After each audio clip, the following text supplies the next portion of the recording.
Chapter 3. Flight or Fight. Tubal-Cain crept past the homes of the divine and made his way silently towards the largest home in the clearing. He kept in the shadows, careful not to alert the guards. I must distract them. I must distract them. I must distract them. I must distract them. Tubal-Cain's hands reached instinctively towards the pack on his waist. He felt for the hard wad of flesh at the bottom. He grabbed it and threw it far across the clearing into the woods on the opposite side of the dwelling. Perfect! Tubal-Cain knew the wolves roamed this part of Nod at night. They all echoed in the darkness. Then another a few moments later, and another. Soon their howls filled the night air. "Aye, that's my boy," Father Lamech muttered as he watched two B'nai Elohim leave their posts by the door and walk towards the woods with bows raised. Better put these pitiful beasts out of their misery before they wake the childling," said one. "Or maybe we should wake the childling and let him deal with them," replied the other Elohim with a laugh. Father Lamech waited until the men disappeared into the woods, then scrambled towards the back of the structure. Fortunately, it had several openings kept windows. Fool! No son of Cain would place openings all over his dwelling. 'Tis foolish indeed. Now all he and Tubal-Cain needed to do was take a peek inside to find Naamah's childling. He bent low and took a few steps and peered into the first opening. Nothing. There was just a bare room with stacks of trays. The Sabasi are in for a scolding. They haven't cleaned this place in days. He took another few steps. He paused when he heard the almost inaudible sound of footsteps nearby. He stiffened. The low whistle of a night lark hooted 3 times. Good. He relaxed. It was just Tubal-Cain checking the windows on the opposite side. He repeated his search methodically. No childling. He took another few steps and almost collided into Tubal-Cain. Tubal-Cain raised his finger to his lips, then pointed to his ears. Father Lamech heard it too. He heard something snap. He looked towards the wood and pointed towards the window. Silently, they both raised themselves so they could look inside. Tubal-Cain put a hand over his mouth. Inside was the childling, if you could still call him that. He had to be at least 3.5 cubits tall, already half the size of a grown man. He sat on the floor with his back towards them. He was surrounded by bones, piles and piles of bones. They were all picked clean. He was gnawing ferociously on a large femur from a forerunner. Tubal-Cain looked at Father Lamech, whose mouth hung open as he stared at the scene. Before he could say a word, Tubal-Cain grabbed his arm and pulled him down. He put a finger to his lips and then pointed towards the woods behind them. Father Lamech nodded. Slowly they stepped backwards towards the cover of the trees, keeping their eyes on the window. Something snapped. Father Lamech rested on top of a thick branch now broken in 2 under his feet. Tubal-Cain silently formed the words with lips. "Be still." Father Lamech nodded, glad they were wearing the dark garments his son used for hunting. They both watched the window. A pale face peered out, searching. His face was beautiful and fair, his hair golden, his eyes dark as Naamah's. His cheeks were stained with blood. He stared straight at them and squinted. Tubal-Cain held his breath. "Oh, Father," said the childling. He turned his back towards them. "I thought I heard something, but it is just you. I am so glad you have returned. I have missed you so, and I am still so very..." Loud thud from the dwelling, and the voice of Simjaza carrying through the still night. "Look what the Elohim just caught for you. Wolves." "A growing boy like you must keep up his strength," said Simjaza. "Why don't you try to occupy yourself with some of your carving while we have the Sabasi cook them for you? You must learn to eat like an Elohim." "Oh, Father, can't I just have them now?" the boy pleaded. "I think I prefer them fresh, and I find it hard to concentrate on anything when I am hungry." Simjaza cut him off. "Do not whine. Try to busy yourself with some of the books from Uncle Azazel. It will take your mind off your appetite." Motion towards the tree-lined woods. They both turned and ran into the darkness. Yamasheth pulled the curtains shut and turned around to face the last 2 men to enter the gathering. "Well," said Yabasheth, "did you find it as I said?" Tubal-Cain shook his head as he sat down next to the stone pit. Father Lamech spoke first. "It was worse than you described." "A fine specimen, but nothing we are accustomed to," added Tubal-Cain, "even larger than before and plagued by the bloodlust." Father Lamech shared the details and appealed to the elder while Yabasheth filled each man's cup with the drink of power. "Brothers, this wolf demands a response before it starts preying on our kinsmen," said Father Lamech, opening the floor. "Aye, 'tis a shame, but we must reconsider our former position based on this development," replied another elder. "Our position based on this development," replied another elder. He paused while the others began talking over each other. "There are many things to consider. What if the wolf's pack found out and attacked the tribe? What if it was not alone?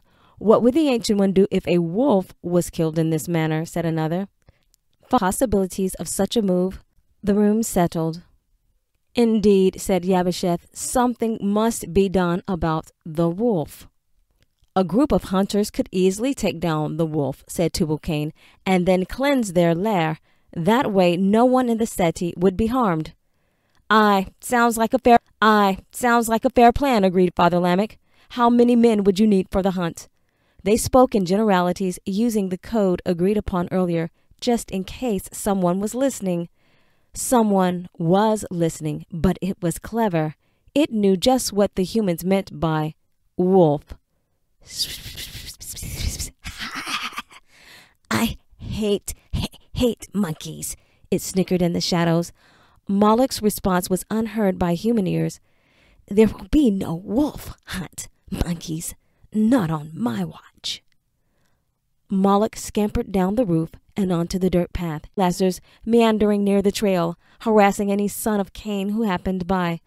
"Make haste, idiots!" Moloch barked the command. Instantly the underlings came to attention. "Follow those monkeys," he said, pointing at Tubal-Cain and Father Lamech. "I want to know their every move and word spoken, especially any talk of a wolf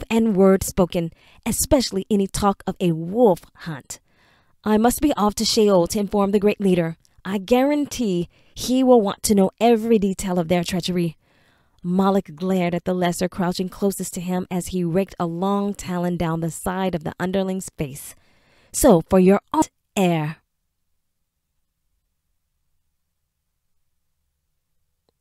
Methuselah's time.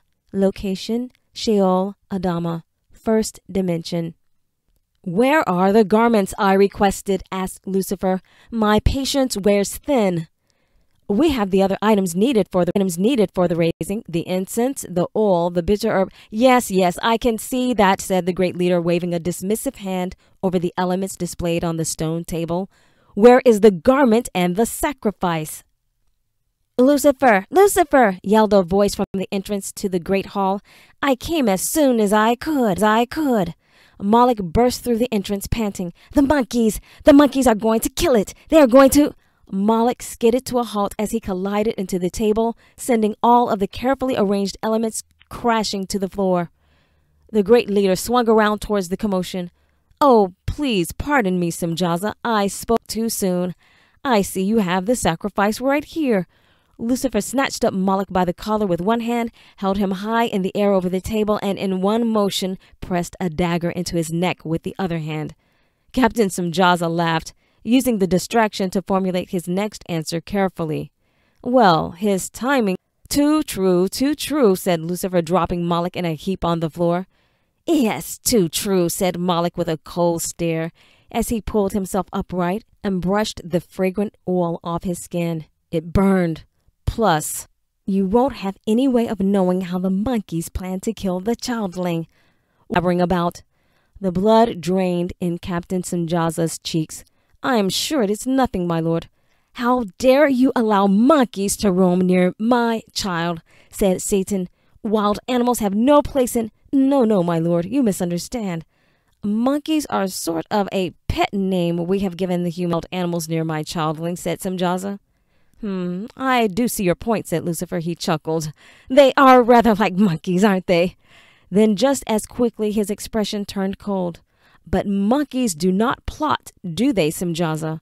Why didn't you know of this? Why would an underling like Moloch be..." More informed than like Moloch be, more informed than you. What steps have you taken to eliminate them? My lord, with all due respect, said Simjaza, these are just the babblings of an ambitious but ignorant lesser. We have no proof anything is afoot. Proof is coming, sneered Moloch. Proof is on the way. My lessers will bring a full report by sunrise, and we will see who is ignorant. Lucifer grinned. Gentlemen, gentlemen, he said as he stepped between the two beings. There is no need to be at each other's throats. Yet, as always, I have prepared, if you will, for these mishaps into my plan. I have a twofold strategy that should solve the problem. Simjazo, proceed with your original promise to give the humans access to the knowledge of forging weaponry and the conjuring of that which is forbidden. Make a big production out of it. Show them proof of its effectiveness. Introduce them to medicines that alleviate their aches and pains. Introduce them to medicines that alleviate their aches and pains and help them escape the misery of their wretched existence. Teach them to build, to make beautiful dwellings. Make life easy for them. Their comforts will distract them from the truth until it is too late, Satan advised. Once the Nephilim increase in numbers, it will be anything about it. Meanwhile, Moloch, I want you and your lessers, since you have proven to be effective, to get me the garment of Mother Eve in 3 days' time.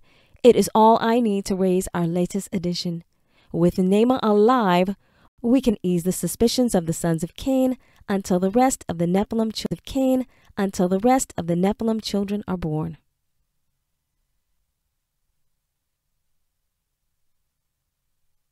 Methuselah's time. Location: Seti of Seth, 7 Hills, Adama, first dimension. Mother Eve sat staring out of the window face. She gazed down at the craggy slopes leading to the grassy plain.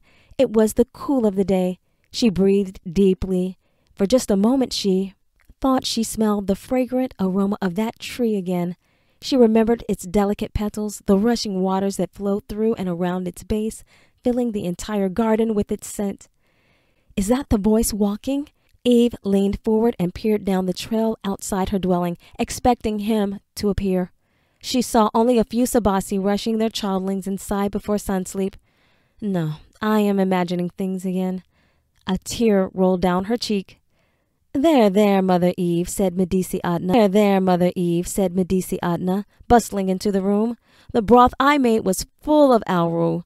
You will feel much better soon. Mother Eve didn't answer. Speech was unbearable now. She remembered when all Adama would respond to her thoughts. The creatures would come and go. Flowers would bloom. Fruit would fall of desire. Speaking words had been a novelty, a game her and Adam played to amuse themselves. Now words were a necessity, but they were inadequate, cold, cumbersome things that reminded her of what she had lost. So she said nothing. Will you be needing anything else? A fresh cup of ketu would do you anything else. A fresh cup of ketu would do you good. Mother Eve was silent. Well, said Medici Adna, staring helplessly at Mother Eve's ageless form as she draped a heavy covering over the grieving woman's shoulders, if there is nothing else, I will leave you to rest. Just a little closing of the eyes is all you need. The strength of the hidden father in your bones, I am sure of it.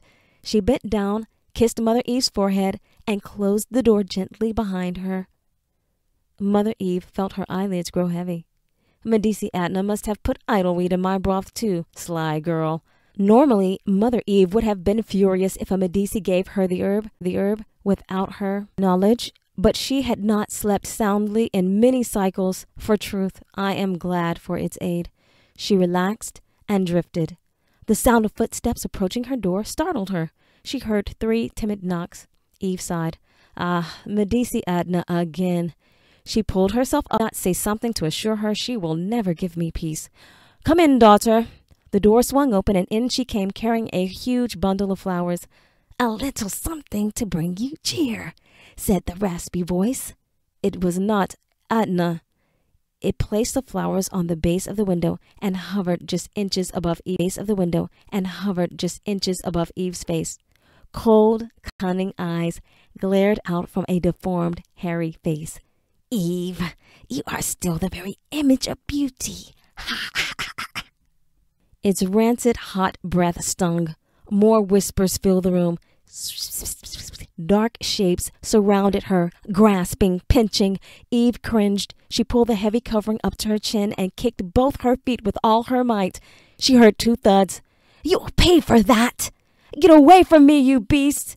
Eve twisted from side to side as they clawed at her. "Who are you to call us beasts? Who are you to call us beasts, monkey girl?" They laughed. "I am made in the image. You will leave now." "We will do whatever we want, and we want it now." One yanked the cover off and pulled at her tunic, almost wrenching it from her body. Another pulled at her feet. Something snatched her garment away completely. Eve kicked and flailed wildly. She writhed her fist free and hit something hard. It fell back. Eve jumped to her feet. She snatched the tunic back, pulling it tightly around her frame. It lunged at her. She stepped to the side and grabbed the oil from her table. She threw the bottle at its head. It missed. "Stupid monkey girl," it laughed. "We will have I violently at the hands of his betrayers." It lunged for her again, skidding in the oil. She grabbed Adam's staff from the wall and held it out, ready to jab the other beasts. But it was unnecessary. The shadows scattered. On the floor, one Elohim lay crumpled in pain. For just a moment, an elegant frame with flawless skin and perfectly symmetrical features glimmered through the ghastly beast-like form. Unimaginable agony peered through intelligent eyes. The oil. He writhed on the floor. "You prayed over the oil. I used to carry the oil. I was the..." Then it vanished. "Carry the oil. I was the..." Then it vanished. Her heart raced. She looked around, expecting more fallen to enter the room at any moment. Eve walked slowly to the basin, shaking and drenched with sweat. Her body ached so. Movement was difficult. She cupped her hands full of the cool water and rinsed her face. And this is strange. She paused, feeling the rough skin, the deep lines. Then Eve held out her hands. Veins protruded. Brown spots dotted them. She looked into the metallic basin. An old woman stared back. A calm no. The tunic. It had come off for just a moment. Why did they come for my garment after all this time? How was I able to fight them off? Then Eve remembered. It must be given, not taken. She knew what she had to do. Eve pulled the cord, forcing the loud bell to chime for the elders and the Medici. Hurry! Eve reached for the broken bottle of oil and clutched it in her hand. Where is Medici Atna? She prayed they would arrive before the fallen returned.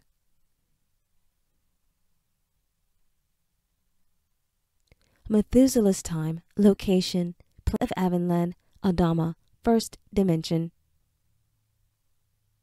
With the soft wind blowing against her face and the sun warming the morning chill from her limbs, Tafar almost forgot her recent losses. First Naamah, now Enoch. The only two people she could really talk to were gone. Even Father Seth didn't understand. Why can you not be more like the other daughters of Eve? Even now, her father urged her to settle down. Tafara, you will not always be a beautiful gazelle. It is time to consider one of your tribesmen and become a good helpmeet. But how could she? They were so boring, so afraid. They all tried to stop her from hunting. They all tried to stop her from hunting, stop her from tracking and sparring. She had met one interesting man. If there was a man in my tribe like him, perhaps I would consider it. Tafar broke away from the thought, glad no one was around to see her blush. She shook her head, tossing her wild curls in the process. No, exciting as Anami. Oh, ancient father, she whispered softly, reaching for the one mind. It is almost too much to bear. Please help me. Anami smiled at Tafara's thoughts as he hovered in the distance, waiting for Methuselah to catch up. I know she will forget our meeting eventually, but still, it was nice to be admired. Anami restrained himself, remembering the beloved's order to protect Methuselah and remain unseen. I can't wait to tell Delmar I'm considered exciting, not noisy and overzealous with a real lack of propriety. Anami froze in place. Wait, why can I hear Tafara's thoughts? I am not in range. Tafara stopped at the sound of hooves pounding the earth behind her and looked backwards. Methuselah was gaining. You will never catch me, she yelled, laughing. The hills of the city of Seth were in sight now. Tafara flew past clusters of blue bush and rolling grass at the foothills and began the rocky ascent. Anami sighed. Rocky ascent. Anami sighed. The ride through the plains of Ivanland reminded him of heaven's realm. I wish I had my stallion, he muttered. He was delighted with his new rank as captain, but this new assignment was a little lonely, especially without Delmar around to tease.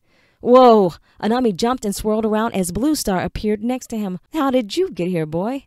Said Anami, brushing the black stallion's mane, whose coat was such a rich ebony it gleamed with a bluish haze.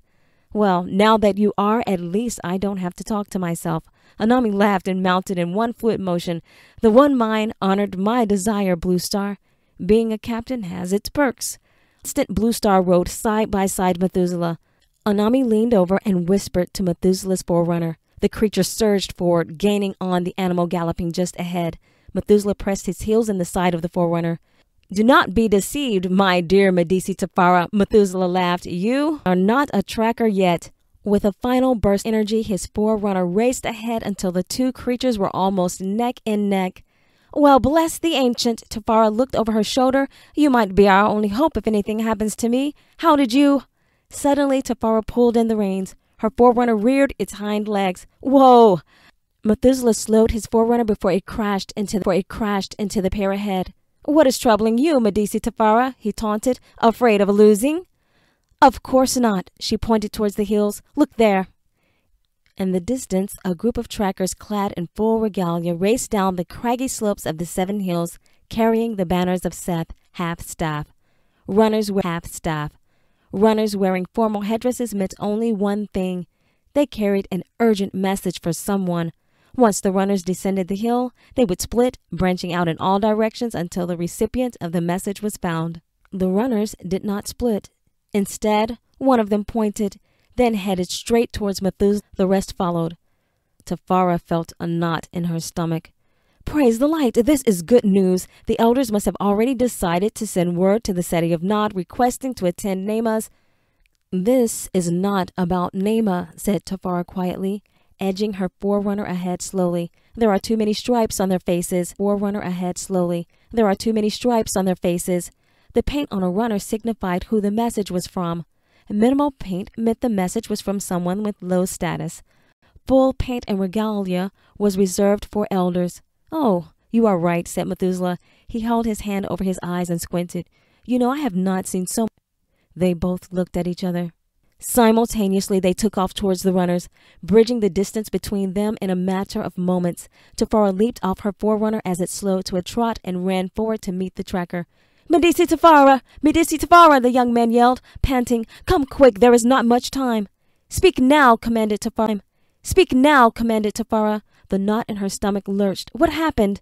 It is Mother Eve. She calls for you. You must hurry. Follow me. The runner took off. Tafara followed him up the stone path leading to the homes of the Soku, reserved for the elders of the first generation and their immediate offspring. They darted up the steps winding around the hillside. Banners were raised from every dwelling. The faces of her kin passed by in a blur. They were all kneeling and praying. Dirt covered their hair, arms, and legs. Tears filled her eyes as the reality sunk in. Not a Medici was in sight. They must already be with Mother Eve, helping in any way they could. And where was I when she needed me most? Tafara brushed the thought aside as she neared Mother Eve's dwelling. Medici Adna opened the door. Finally! We have been searching for you. Where in Adama have you been? Tafara brushed past her and rushed to Mother Eve's side. She gasped at the matriarch's appearance, but quickly composed herself. That black hair was now completely silver. Wrinkles lined her once smooth cheeks. Veins protruded from her throat and arms. She strained for air as if each breath was a chore. What is this? The curse did not set this suddenly when Father Adam's journey ended. Why, just 2 suns sleep ago, Mother Eve still had the youth of the Ancient One rounding Mother Eve for answers. They had none. Most were holding back their dismay, not wanting to frighten Mother Eve. We have done all the Hidden Father has revealed. The Alru is not working, said Medici Adna flatly, as she laid another blanket across Mother Eve's trembling body. Tafara joined Father Seth, who held by Mother Eve's side. I am here now. What can I do, Mother? What caused this? Tafara! scolded Mother Etna. You should be ashamed of yourself. This is not the time to ask. It is fine, whispered Mother Eve. Leave us. I must speak with Tafara alone. But mother, one of the elder Medici started. Medici never leave the side of an alien until the curse be lifted, or... She trailed off, not wanting to give voice to her fear. Our vows forbid it. I am sure, said Mother Eve with all the strength her voice could muster. Tafara is Medici. Her presence will honor the vow and keep the circle complete. The circle of healing women looked at each other to see if anyone would object. Even now, none dared question Mother Eve. Well, if that is what you desire, said Mother Etna. Father Eve grabbed his arm. You stay, she said, giving her son a weak smile. The Medici pulled the door shut as they left the room. Tafara, said Mother Eve, straining, you must promise. You must promise. Yes, of course, anything, said Tafara. What can I do? Anything, said Tafara. What can I do? Help me, the aged mother tried to sit up. I have something for you. But first, you must promise to protect it. Guard it with your life. They might come for you. She fell back towards her mat. Father Seth begged, do not strain yourself. Who might come, Mother? Tafara asked. The fallen, she said. It be the fallen who did this. What did they do? Asked Father Seth. They tried to take it they wanted. I must give it to you. Mother Eve sat up. She began to take off her outer garment. Mother, no, Tafara whispered. I cannot accept it. It be for the eldest Medici. Tafara tried to push the garment back into Mother Eve's arms. No, my child, said Mother Eve. It be for the strongest. Using all her strength, Mother Eve draped the tunic over Medici Tafara's shoulders and began to speak the blessing of the Ancient One.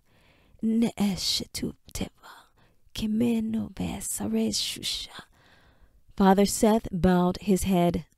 Tafara bowed. Tears flowed down her cheeks. She did not try to stop them as bowed. Tears flowed down her cheeks. She did not try to stop them as she saw.